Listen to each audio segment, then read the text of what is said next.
As a South Florida guy, I'm sure you're aware what the Marlins are going through right now.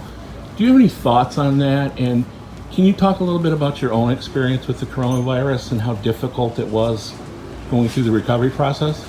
Well, I don't really know what the Marlins are doing. I know that they had 16 guys test positive. Is that what it was? A bunch, yeah.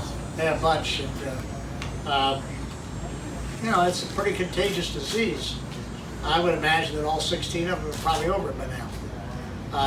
For most people, I happen to be in the vulnerable age, you might say. And we got through it. I had a little sore throat and, for about 4 or 5 days, and a cough that lasted about 3 weeks. And Barbara had absolutely nothing. And I'm actually still left with no taste. I can't smell or taste very much. She's not bad, but she had it for a long time too. But I've been out of it for 3 months. Still can't taste. Was it scary when you found out you had it? Not really. I mean, it was. I called my doctor, and he says, "Oh, you got a cold. Forget it." And I said, "Well, what if I take a CPAC?"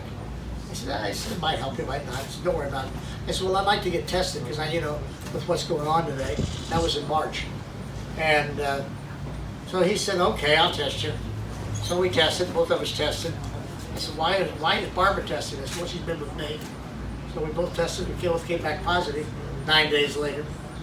And so anyway, we tested for each of the next couple of weeks, and we were positive both the next 2 weeks. And then the third week we did that and then tested negative and had the antibodies. So that's both doctors said us, "Well, we wish we were in your position. You can't give it, you can't get it." Now, whether that's the truth or not, we don't know. I guess some people have had repeat cases of it, but it wasn't a big deal for us. But I'm sure it's obviously a big deal for about 150,000 other people in the United States, and that's not good. You don't want to lose any lives over that. But you're talking about baseball, you're talking about golf, you're talking about mostly people that are really in good condition and in good shape, and they seem to handle it pretty well. It's people that have underlying conditions, I suppose you'd say, that have other troubles. And again, I have some breathing problems. Didn't seem to get to me on that.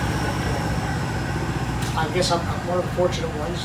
I said there's about 150,000 that haven't been so fortunate in the United States.